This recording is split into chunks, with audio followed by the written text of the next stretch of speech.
L'année 1179 marque un tournant décisif dans l'histoire des croisades. 2 ans plus tôt, un miracle s'était produit à Montgisard. Baudouin IV, ce jeune roi de 16 ans rongé par la lèpre, avait pulvérisé l'armée de Saladin avec seulement 500 chevaliers face à 30 000 soldats musulmans. Cette victoire stupéfiante avait secoué tout l'Orient. Saladin, le sultan qui voulait unifier le monde musulman, venait d'essuyer la pire humiliation de sa carrière militaire. Mais Saladin n'était pas homme à accepter la défaite. Depuis cette débâcle de Montgisard, il ruminait sa revanche. Il avait passé ces 2 années à reconstituer ses forces, à rallier de nouvelles troupes, à consolider son emprise sur la Syrie et l'Égypte. Son objectif restait inchangé, reprendre Jérusalem aux Francs, effacer cette tache sur son honneur, prouver qu'il était bien le champion du djihad qu'il prétendait être. Le royaume de Jérusalem se trouvait dans une position précaire. Baudouin IV, malgré son courage exceptionnel, voyait son corps se dégrader chaque jour davantage. La lèpre ne pardonnait pas. Ses membres perdaient progressivement toute sensibilité.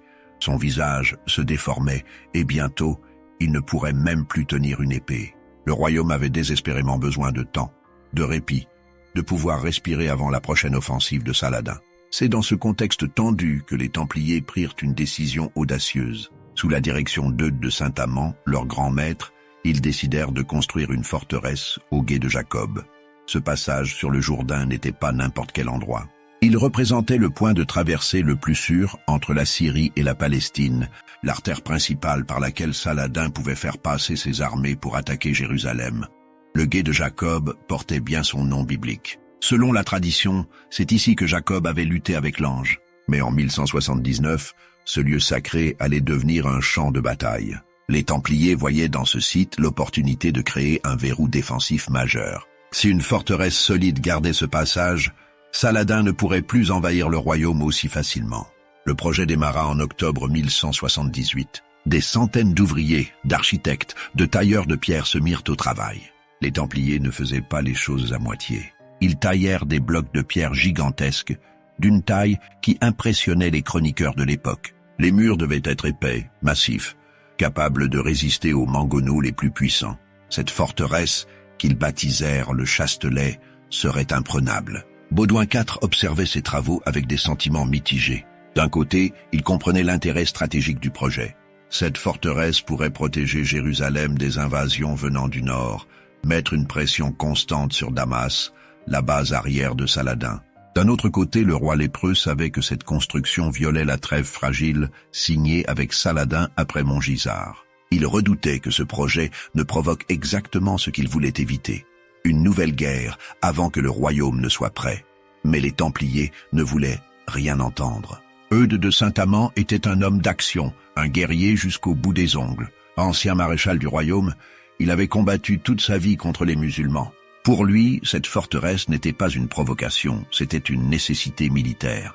Le royaume devait passer à l'offensive, montrer sa force, ne pas laisser Saladin dicter les règles du jeu. En novembre 1178, Baudouin IV se rendit sur le chantier avec une forte escorte. Il voulait s'assurer que les travaux se déroulaient dans les meilleures conditions possibles. Si les Templiers insistaient pour construire cette forteresse, autant la rendre vraiment imprenable. Le roi malade, porté sur sa litière, supervisait les travaux, donnait son avis sur les fortifications, s'assurait que chaque détail était parfait. Les mois passèrent. Les murs s'élevaient, pierre après pierre. En mars 1179, après 6 mois de travaux acharnés, le Chastelet était terminé. La forteresse se dressait maintenant au-dessus du gué de Jacob, monumentale, menaçante, défiant Saladin depuis la rive du Jourdain. Les Templiers prirent naturellement la garde de cette nouvelle place forte. Environ 1500 hommes s'installèrent dans la forteresse, 700 chevaliers du temple, 800 ouvriers, architectes et serviteurs. Quand Saladin apprit que le Chastelet était achevé, sa rage fut terrible.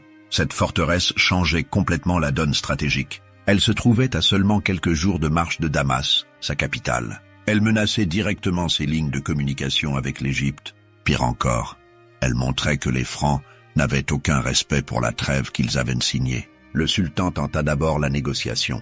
Il fit parvenir une offre à Baudouin IV, 60 000 dinars pour démanteler la forteresse. C'était une somme colossale, de quoi financer une armée entière pendant plusieurs mois. Baudouin IV refusa. Saladin doubla son offre, 100 000 dinars. C'était proprement stupéfiant. Jamais on n'avait offert autant d'argent pour la démolition d'un simple château. Baudouin IV refusa encore. Ce double refus scella le sort du Chastelet. Saladin comprit que les Francs voulaient la guerre. Ils avaient choisi leur camp, ils assumeraient des conséquences. Mais le sultan ne pouvait pas attaquer immédiatement. Une partie de ses troupes se trouvait dans le nord de la Syrie, occupée à réprimer des rébellions musulmanes, car Saladin passait autant de temps à combattre d'autres musulmans qu'à lutter contre les croisés. Son ambition d'unifier le monde musulman sous sa bannière lui créait de nombreux ennemis parmi ses propres coreligionnaires. En mai 1179, Saladin lança une première tentative pour prendre le Chastelet. Il arriva devant la forteresse avec ses troupes disponibles et ordonna l'assaut. Les Templiers, retranchés derrière leurs murailles épaisses, repoussèrent l'attaque sans difficulté majeure. Les flèches pleuvaient depuis les créneaux, l'huile bouillante coulait sur les assaillants, les pierres écrasaient ceux qui s'approchaient trop près des murs. Saladin dut se retirer, humilié une fois de plus par ces maudits Francs. C'est lors de cette première tentative qu'un chevalier chrétien se fit particulièrement remarquer. Renier de Maron tira une flèche exceptionnellement bien ajustée qui abattit l'émir commandant l'assaut musulman. La mort de cet officier supérieur démoralisa les troupes de Saladin et contribua à l'échec de cette première offensive. Juin 1179. Saladin préparait méticuleusement sa revanche contre le Chastelet. Il envoyait des groupes de pillards attaquer les communautés agricoles du royaume de Jérusalem, détruisant les récoltes, affamant la population, sapant les capacités défensives des Francs. L'une de ces bandes, commandée par son neveu Farouk Shah, opérait près de la rivière Litani, dans la région de Marj Ayoun. Baudouin IV apprit que ce groupe de pillards ravageait ses terres. Il décida d'intervenir rapidement pour les chasser. Le roi lépreux rassembla ses forces disponibles et se mit en route, accompagné de Raymond, III de Tripoli et d'Eudes de Saint-Amand. Les trois hommes ne savaient pas qu'ils fonçaient droit dans un piège.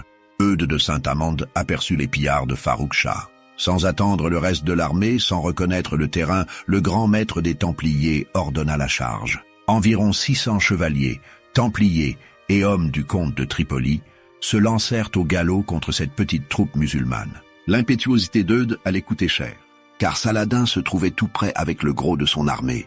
Il avait tendu ce piège délibérément, utilisant son neveu comme appât. Quand il vit les chevaliers francs dispersés, courant après les pillards, le sultan ordonna à sa cavalerie de les encercler. Ce fut un massacre. Les Templiers et les Tripolitains, pris au piège, tentèrent de résister vaillamment, mais ils étaient submergés par le nombre. Beaucoup de chevaliers moururent ce jour-là, taillés en pièces par les sabres musulmans. Les survivants furent capturés, dont Eudes de Saint-Amand lui-même. Le grand maître des Templiers, celui qui avait mené la charge avec tant d'ardeur, se retrouvait maintenant prisonnier de Saladin. Quant à Baudouin IV et Raymond III, ils échappèrent de peu à la capture, se réfugiant dans le château de Beaufort avant de gagner Tibériade.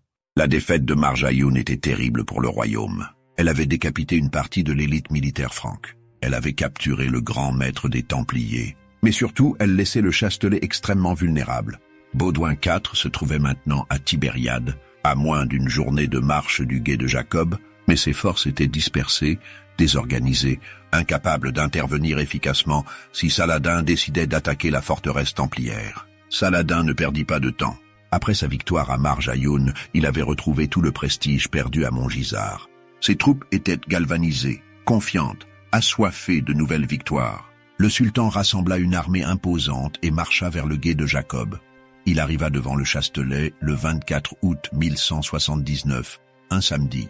Les défenseurs de la forteresse virent avec effroi cette immense armée se déployer devant leurs murs.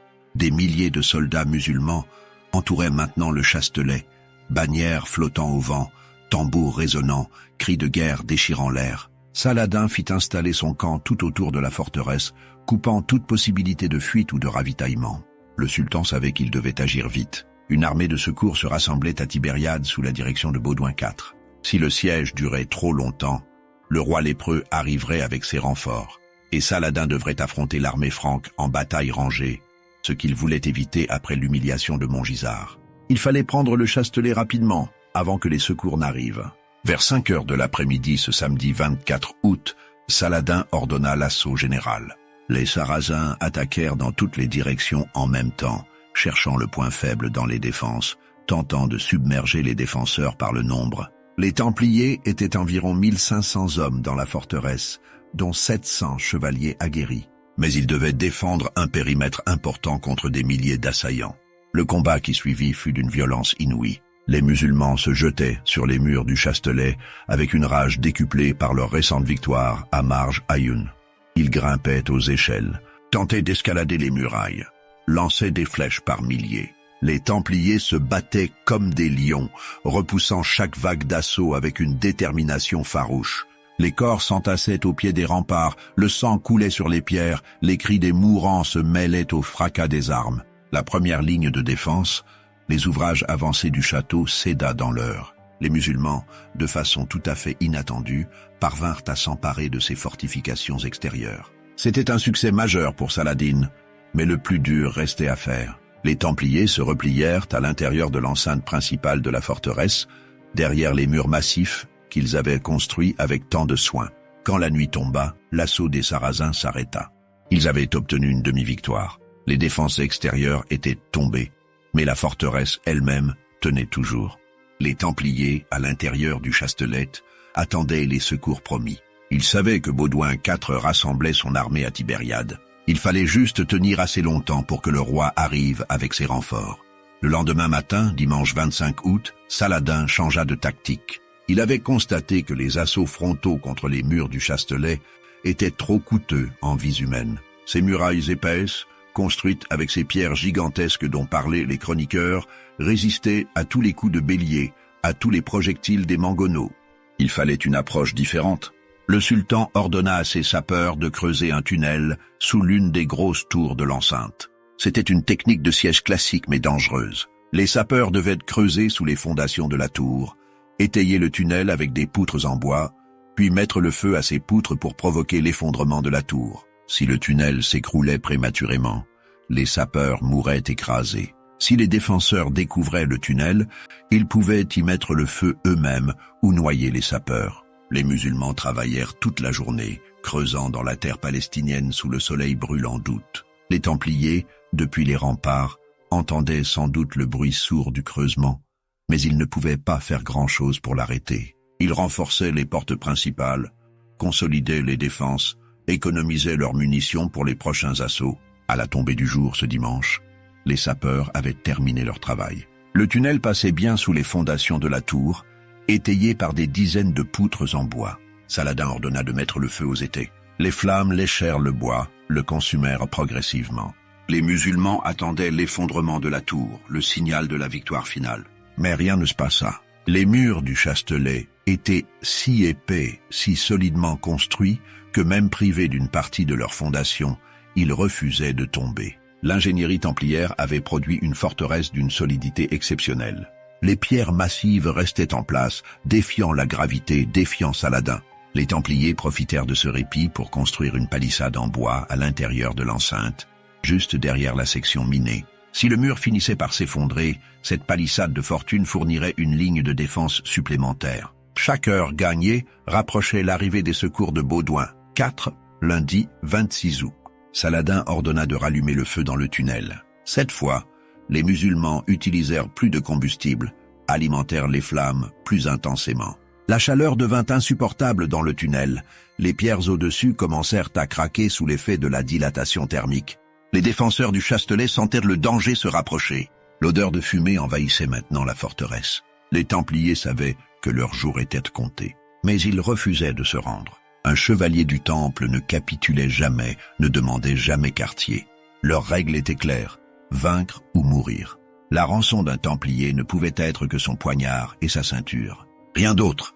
Les combats continuaient sans relâche. Saladin lançait assaut après assaut contre les murs affaiblis du Chastelet, cherchant à exploiter la moindre brèche, testant chaque section des défenses. Les Templiers résistaient avec l'énergie du désespoir, sachant qu'une fois les murs tombés, ils n'auraient aucune chance contre l'immense armée qui les encerclait. Mardi 27 août. Le tunnel continuait de brûler.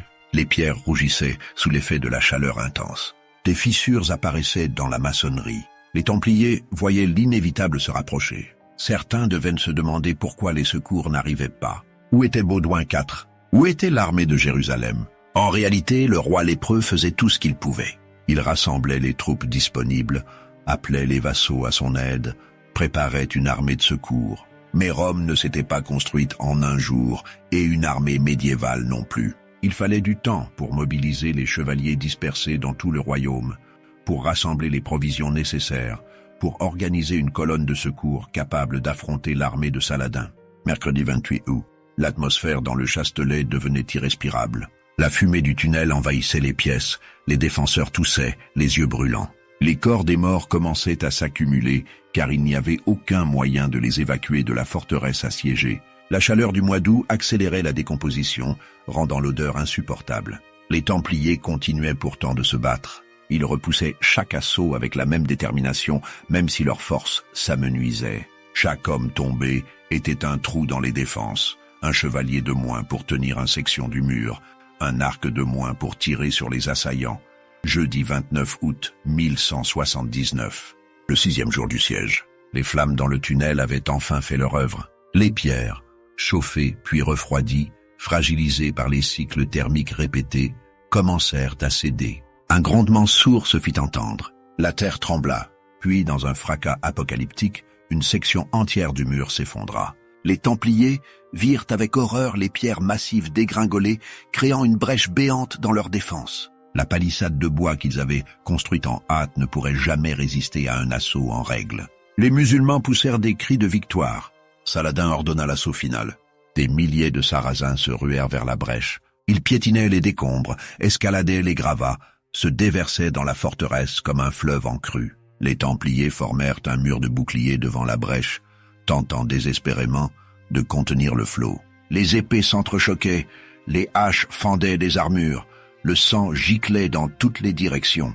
Ce fut un carnage. Les Templiers se battaient comme des démons, vendant chèrement leur vie. Chacun d'eux abattait plusieurs ennemis avant de tomber, mais ils étaient submergés par le nombre. Pour chaque musulman qu'ils tuaient, 10 autres prenaient sa place. La marée humaine finit par les submerger. Les combats durèrent plusieurs heures. Pièce par pièce, couloir par couloir, les musulmans prirent le contrôle du Chastelet. Les Templiers refusaient de se rendre, préférant mourir l'épée à la main. Certains se réfugièrent dans la grande citerne de la forteresse, espérant peut-être y trouver une cache. Ils y furent débusqués et massacrés. Quand le soleil se coucha ce jeudi, le Chastelet était tombé. 700 chevaliers du Temple gisaient morts dans les ruines de la forteresse. Les 800 ouvriers, architectes et serviteurs avaient été faits prisonniers. Saladin avait remporté une victoire écrasante. La fureur de Saladin ne s'arrêta pas avec la prise du château.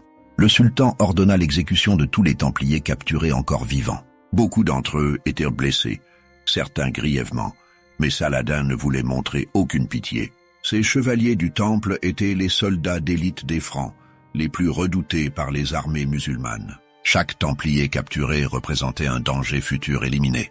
Les chroniques musulmanes rapportent que certains Templiers subirent un supplice horrible.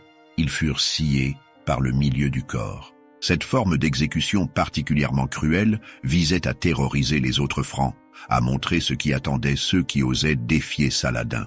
Le sultan voulait envoyer un message clair. La construction du Chastelet avait été une provocation, et les provocateurs payaient maintenant le prix de leur audace. Quant aux 800 ouvriers et serviteurs, ils furent emmenés en captivité. Beaucoup ne survécurent pas au voyage vers Damas. Les soldats musulmans, exaspérés par la résistance acharnée qu'avaient opposée les défenseurs du Chastelet, massacrèrent de nombreux prisonniers sur la route. Chacun voulait tuer un Franc, assouvir sa soif de vengeance. Le traitement des cadavres posa un problème logistique majeur. 700 chevaliers morts, plus tous les soldats musulmans tombés pendant le siège, représentaient une masse considérable de corps en décomposition. L'odeur de la chair brûlée pendant les combats était devenue insupportable. Les Sarrasins décidèrent de se débarrasser rapidement de ces cadavres. Ils jetèrent tous les corps dans l'immense citerne de la forteresse. Les chroniqueurs rapportent que cette citerne était si vaste qu'elle ne fut pas complètement remplie malgré le nombre de cadavres. C'était une décision pragmatique mais qui allait avoir des conséquences tragiques pour les vainqueurs eux-mêmes. Les corps entassés dans la citerne commencèrent rapidement à pourrir sous la chaleur accablante du mois d'août palestinien. La décomposition contamina l'eau de la forteresse. Cette eau, que les musulmans continuaient d'utiliser, devint un vecteur de maladie. Une épidémie se déclara parmi les troupes de Saladin. Plus de 10 émirs qui commandaient l'armée du sultan périrent dans cette épidémie. C'étaient des officiers de haut rang, des hommes expérimentés, irremplaçables. La victoire de Saladin au Chastelet lui coûtait finalement plus cher qu'il ne l'avait imaginé. Non seulement il avait perdu de nombreux hommes pendant le siège, mais maintenant ses meilleurs commandants mouraient à cause de l'eau contaminée. El-Imad, le juriste et secrétaire de Saladin, écrivit dans ses chroniques que les Templiers étaient passés de leur prison au cachot de l'enfer. Cette phrase montre l'importance que les musulmans accordaient à cette victoire, mais aussi le respect mêlé de crainte qu'ils éprouvaient pour ces chevaliers blancs qui combattaient jusqu'à la mort. Malgré ces pertes, Saladin ordonna la démolition complète de la forteresse. Il voulait effacer le Chastelet de la surface de la terre, comme on efface les lettres d'un parchemin, selon les mots des chroniqueurs. Ces hommes entreprirent de raser les murs, de disperser les pierres, de combler les fossés. Quand ils eurent terminé, il ne restait presque rien de la forteresse qui avait coûté tant d'efforts à construire.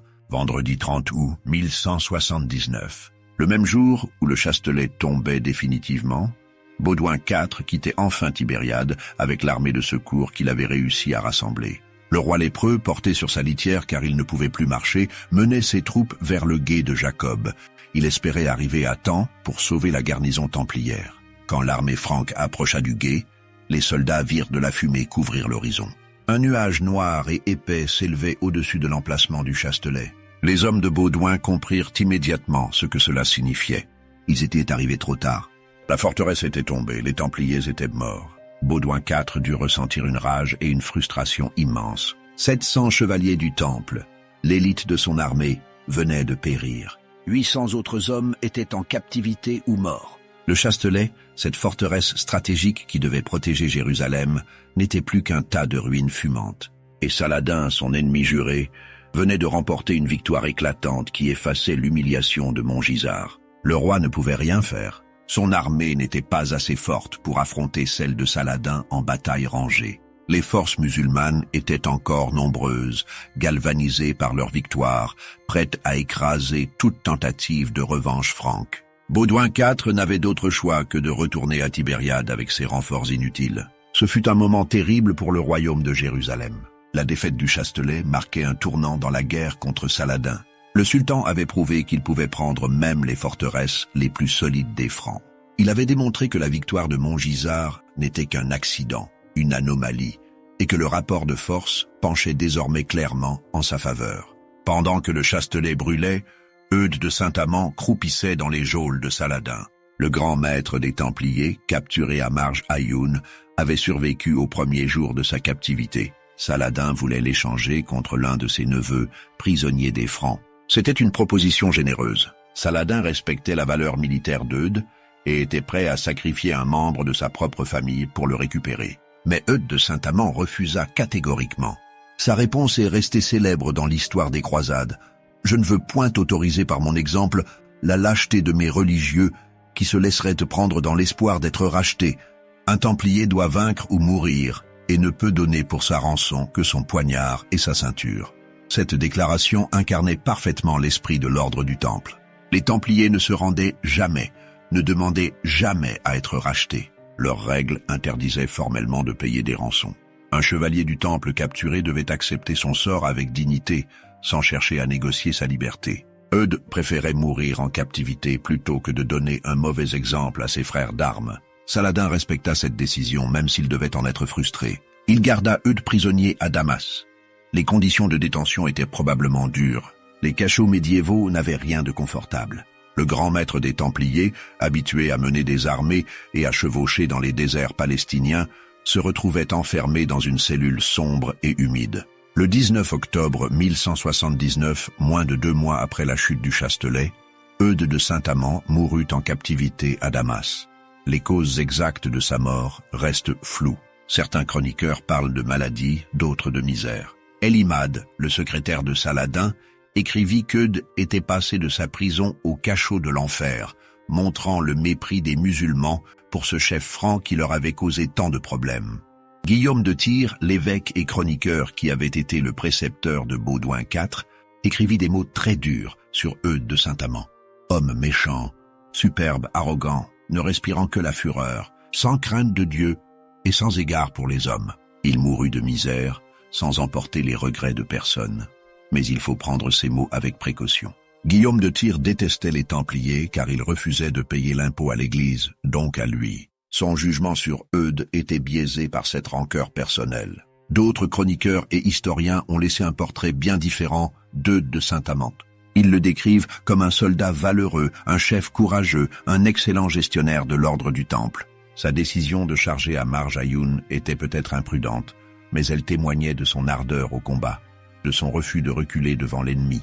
La chute du Chastelet eut des répercussions profondes sur l'équilibre des forces au Proche-Orient. Saladin avait maintenant un accès beaucoup plus facile au royaume de Jérusalem. Le gué de Jacob, ce passage stratégique sur le Jourdain, n'était plus défendu par une forteresse imprenable. Les armées musulmanes pouvaient traverser le fleuve presque sans opposition. Saladin utilisa cet avantage à plusieurs reprises dans les années qui suivirent. En 1182, 1184 et 1187, il franchit le Jourdain au gué de Jacob pour envahir le royaume. L'entrée dans le royaume via ce passage était devenue pratiquement sans défense, comme le notèrent plusieurs spécialistes. En 1180, Saladin et Baudouin IV signèrent une nouvelle trêve. Le roi lépreux savait que son royaume ne pouvait pas supporter une guerre continue. Il avait besoin de temps pour reconstruire ses forces, pour compenser la perte des 700 Templiers du Chastelet, pour préparer les défenses contre la prochaine offensive inévitable de Saladin. Mais cette trêve ne dura pas. Les provocations de Renaud de Châtillon, ce baron franc impétueux qui multipliait les raids contre les caravanes musulmanes et tentait même d'attaquer la Mecque et Médine, finirent par faire exploser la paix fragile. Saladin jura de tuer Renaud de ses propres mains et se prépara à la confrontation finale. Juillet 1187, 8 ans après la chute du Chastelet. Baudouin IV était mort depuis 2 ans, emporté par la lèpre à l'âge de 24 ans. Son successeur, Guy de Lusignan, était un roi faible et indécis, incapable de contrôler les barons turbulents du royaume. Saladin saisit cette opportunité pour frapper le coup décisif. L'armée du royaume de Jérusalem rencontra celle de Saladin près du village d'Atine, non loin de Tibériade. Ce qui suivit fut un désastre absolu pour les Francs. Piégés dans un terrain défavorable, privés d'eau sous le soleil brûlant de juillet, les chevaliers chrétiens furent massacrés. Guy de Lusignan fut capturé. Renaud de Châtillon fut décapité par Saladin lui-même, qui tint sa promesse de le tuer de ses propres mains. Le couvent du Temple fut anéanti à Athens. Presque tous les chevaliers de l'ordre périrent dans la bataille ou furent exécutés après leur capture. Saladin ne faisait pas de prisonniers parmi les Templiers. Il les considérait comme les guerriers les plus dangereux des Francs et préférait les éliminer définitivement. Avec l'armée du royaume détruite, plus rien ne protégeait Jérusalem. Saladin marcha sur la ville sainte. Le 2 octobre 1187, 88 ans après que les croisés l'aient prise aux musulmans, Jérusalem tomba. Saladin entra dans la ville en conquérant. Le royaume latin de Jérusalem s'effondrait. De nombreux historiens établissent un lien direct entre la chute du Chastelet en 1179 et la perte de Jérusalem en 1187. La victoire de Saladin au gué de Jacob avait rendu Jérusalem extrêmement vulnérable. Elle avait ouvert la porte aux invasions musulmanes. Elle avait démontré que Saladin pouvait vaincre même les positions les plus fortifiées des Francs. Pendant des siècles, le Chastelet resta enterré sous les sables du temps. Les archéologues savaient qu'une forteresse templière avait existé au gué de Jacob, mais son emplacement exact restait incertain.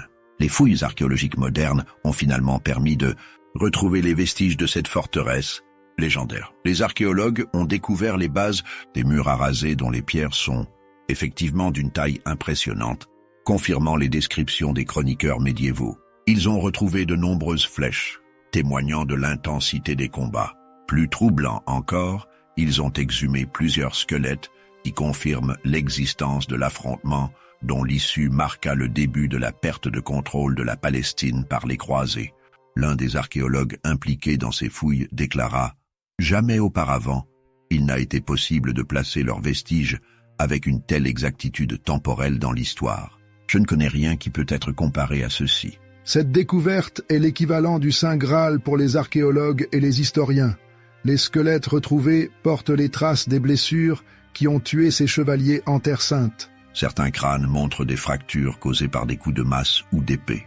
D'autres os portent les marques de flèches ou de lames. Ces restes humains racontent l'histoire silencieuse de ce jour terrible d'août 1179 où 700 Templiers moururent en défendant leur forteresse. Les fouilles ont également permis de retrouver la citerne mentionnée dans les chroniques, cette immense réserve d'eau où les musulmans jetèrent les cadavres des défenseurs. L'analyse scientifique de ce site a confirmé l'utilisation massive du feu pendant le siège, notamment pour faire s'effondrer les murs via la technique de la sape.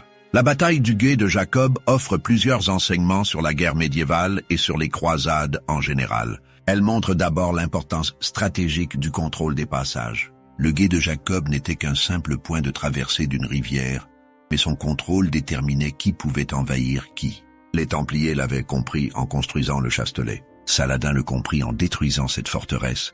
Elle illustre aussi les limites de la fortification médiévale.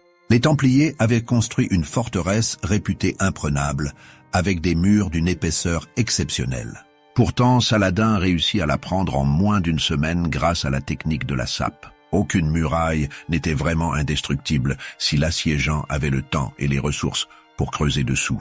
La bataille révèle la détermination extraordinaire des Templiers. 700 chevaliers refusèrent de se rendre, préférant mourir plutôt que de capituler. Cette mentalité faisait d'eux les guerriers les plus redoutés de leur époque, mais elle conduisait aussi à des pertes catastrophiques. Un compromis, une reddition négociée, aurait peut-être permis de sauver ces vies pour combattre un autre jour. Mais ce n'était pas la voie du Temple. Elle montre également l'habileté tactique de Saladin. Le sultan comprit qu'il devait frapper vite. Avant l'arrivée des secours de Baudouin IV, il utilisa la sape plutôt que des assauts frontaux coûteux. Il exploita sa victoire à Marjayoun pour affaiblir les défenses du Chastelet. Saladin n'était pas seulement un chef charismatique, c'était aussi un stratège calculateur qui savait comment gagner. Enfin, la bataille du Gué de Jacob illustre la tragédie du royaume de Jérusalem. Baudouin IV, ce roi lépreux extraordinaire, avait réussi à tenir Saladin en échec pendant des années malgré sa maladie débilitante. Mais il ne pouvait pas être partout à la fois. Quand les Templiers décidèrent de construire le Chastelet contre son avis, ils créèrent une situation qu'il ne put pas gérer. La défaite qui s'ensuivit affaiblit mortellement le royaume et ouvrit la voie à la catastrophe d'Atan. La bataille du Gué de Jacob est restée gravée dans la mémoire collective comme un exemple de courage face à des chances impossibles. Les 80 Templiers qui tentèrent de stopper l'armée de Saladin sont devenus des symboles de bravoure et de sacrifice. Leur histoire a inspiré des générations de chevaliers et continue de fasciner les historiens modernes. Les chroniqueurs musulmans eux-mêmes reconnaissaient la valeur des Templiers. Même s'ils les exécutaient sans pitié quand ils les capturaient, ils respectaient leur courage et leur détermination.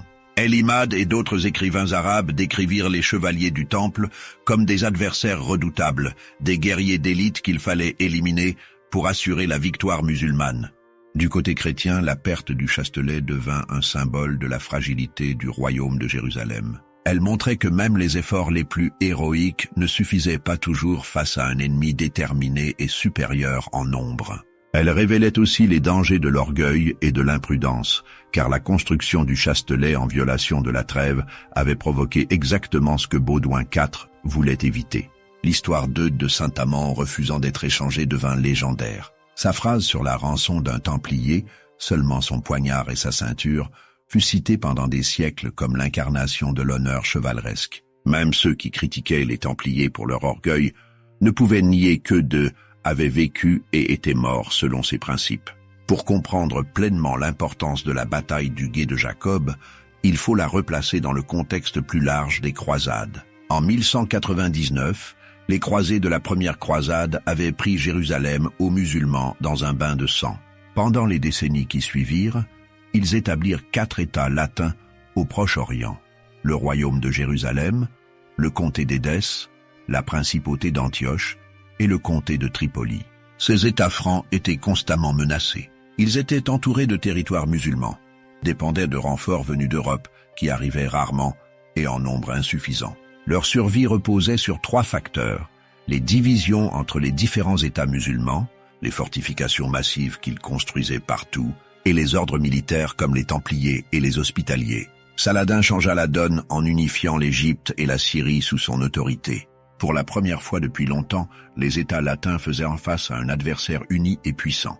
Saladin pouvait mobiliser les ressources de 2 pays riches, lever des armées nombreuses, menait des campagnes soutenues. Le royaume de Jérusalem, même avec ses chevaliers d'élite et ses châteaux impressionnants, ne pouvait pas rivaliser sur le plan numérique. La bataille de Montgisard en 1177 avait offert un répit. La victoire miraculeuse de Baudouin IV avait humilié Saladin et retardé ses projets de conquête. Mais cette victoire était une anomalie, le résultat d'une combinaison de circonstances favorables aux Francs. Elle ne pouvait pas changer le rapport de force fondamental. Le Chastelet représentait une tentative des Francs pour inverser la tendance, pour passer de la défensive à l'offensive. En contrôlant le gué de Jacob, ils espéraient empêcher les invasions musulmanes et même menacer Damas. C'était une stratégie audacieuse, mais elle échoua. La chute du Chastelet marqua le retour à la réalité. Le royaume de Jérusalem était en position de faiblesse structurelle. Baudouin IV reste l'une des figures les plus fascinantes des croisades. Devenu roi à 13 ans alors qu'il était déjà atteint de la lèpre, il régna pendant 11 ans dans des conditions qui auraient brisé n'importe qui d'autre. Son corps se désintégrait progressivement, ses membres perdaient toute sensation, son visage se déformait, mais son esprit restait vif et sa volonté indomptable. Le roi lépreux comprit mieux que quiconque les limites du royaume. Il savait qu'une confrontation directe prolongée avec Saladin serait désastreuse. Il cherchait à gagner du temps, à maintenir des trêves, à éviter les provocations inutiles. Sa sagesse politique aurait pu prolonger l'existence du royaume latin si ses barons et les ordres militaires l'avaient écouté. Saladin, de son côté, était un chef d'une toute autre nature. Stratège brillant, il savait comment exploiter les faiblesses de ses adversaires. Diplomate habile, il présentait ses guerres contre les Francs comme un djihad sacré, alors qu'il passait autant de temps à combattre d'autres musulmans. Mais il était aussi capable de magnanimité, traitant parfois ses ennemis avec respect, surtout quand cela servait ses intérêts politiques. Les Templiers incarnaient l'esprit guerrier des croisades poussé à son paroxysme. Ces moines soldats avaient fait vœu de chasteté, de pauvreté et d'obéissance, mais ils passaient de leur vie à combattre. Ils étaient les troupes de choc du royaume, toujours en première ligne, refusant systématiquement de battre en retraite. Cette mentalité en faisait des guerriers redoutables, mais aussi les exposait à des pertes terribles comme celle du Chastelet. La bataille du gué de Jacob marque symboliquement la fin de la phase ascendante des États latins d'Orient. Après 1179, le royaume de Jérusalem ne ferait que reculer. Saladin grignoterait progressivement son territoire, prendrait ses forteresses une par une, affaiblirait ses défenses jusqu'au coup fatal d'Athine. La mort de Baudouin IV en 1185 priva le royaume de son dernier grand défenseur. Ses successeurs, Baudouin V puis Guy de Lusignan, n'avaient ni son intelligence politique ni sa capacité à inspirer les hommes malgré son handicap. Les barons se divisèrent en factions rivales, chacune poursuivant ses propres intérêts plutôt que le bien commun du royaume. La chute de Jérusalem en 1187 provoqua une onde de choc en Europe. Le pape Grégoire VIII mourut de chagrin en apprenant la nouvelle. Son successeur lança immédiatement un appel pour une nouvelle croisade. Richard Centième de Lyon, Philippe Auguste et Frédéric Barberousse prirent la croix pour reconquérir la ville sainte. Cette troisième croisade aboutit à des résultats mitigés. Richard réussit à reprendre plusieurs villes côtières et à sécuriser un accès aux lieux saints pour les pèlerins chrétiens, mais il ne put reconquérir Jérusalem elle-même. Saladin garda le contrôle de la ville sainte jusqu'à sa mort en 1193. Le royaume de Jérusalem continua d'exister de façon précaire pendant encore un siècle, réduit à une étroite bande côtière. Les croisades ultérieures ne réussirent jamais à restaurer les frontières d'avant Athine. En 1291, la chute d'Acre, le dernier bastion franc, marqua la fin définitive de la présence croisée en Terre Sainte. La bataille du gué de Jacob nous enseigne que le courage et la détermination, aussi admirables soient-ils, ne garantissent pas la victoire. Les 700 Templiers qui moururent dans le Chastelet étaient probablement parmi les guerriers les plus braves de leur époque. Ils refusèrent de se rendre, combattirent jusqu'au dernier homme, préférèrent la mort à la capitulation.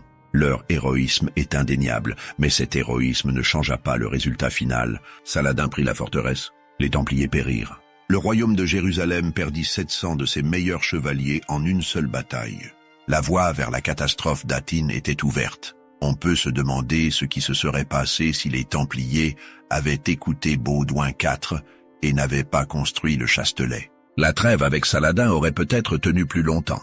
Le royaume aurait conservé ses forces pour des batailles décisives futures. L'histoire aurait pu prendre un cours différent. Mais on peut aussi argumenter que le Chastelet était une nécessité stratégique. Le gué de Jacob représentait une menace constante pour Jérusalem. Sans forteresse pour le garder, Saladin pouvait envahir le royaume à sa guise. Les Templiers tentèrent de combler cette vulnérabilité. Qu'ils aient échoué ne signifie pas que leur tentative était stupide. La vérité se trouve probablement quelque part entre ces deux positions. Le Chastelet était stratégiquement justifié, mais politiquement maladroit. Sa construction au moment où le royaume avait besoin de paix fut une erreur de timing. Son emplacement menaçant pour Saladin garantissait une réaction violente. Les Templiers avaient raison sur le principe, mais tort sur l'exécution. Cette bataille reste 800 ans plus tard un exemple fascinant de guerre médiévale, de clash de civilisation, de héroïsme inutile et de réalité stratégique impitoyable. Les 80 Templiers qui tentèrent de stopper l'armée de Saladin savaient qu'ils allaient probablement mourir. Ils choisirent quand même de se battre. Leur sacrifice ne sauva pas le royaume, mais il incarna l'esprit de résistance qui définissait les ordres militaires. Aujourd'hui, les ruines du Chastelet gisent silencieuses sous le soleil du Moyen-Orient. Les archéologues continuent d'y découvrir des vestiges de ce jour terrible d'août 1179. Les ossements des Templiers témoignent encore de leur combat désespéré. Et l'histoire de leur dernière bataille continue de nous rappeler que même les forteresses les plus solides peuvent tomber, que même les guerriers les plus braves peuvent être vaincus, mais que le courage face à l'impossible reste digne d'être raconté et commémoré. La bataille du gué de Jacob fut une défaite militaire, mais une victoire morale. Les Templiers perdirent leur vie, mais pas leur honneur. Saladin gagna la bataille, mais perdit certains de ses meilleurs commandants à cause de l'épidémie qui suivit. Et le royaume de Jérusalem, bien qu'affaibli, survécut encore 8 années avant la catastrophe finale d'Hattin. Cette histoire nous parle encore aujourd'hui. Elle nous rappelle que les décisions stratégiques ont des conséquences durables, que le courage individuel ne peut pas toujours compenser la supériorité numérique et que parfois, refuser de se rendre face à des chances impossibles est la seule option honorable, même si elle conduit à la mort. Les Templiers du Chastelet firent ce choix. Ils payèrent le prix ultime, et leur sacrifice devint légendaire.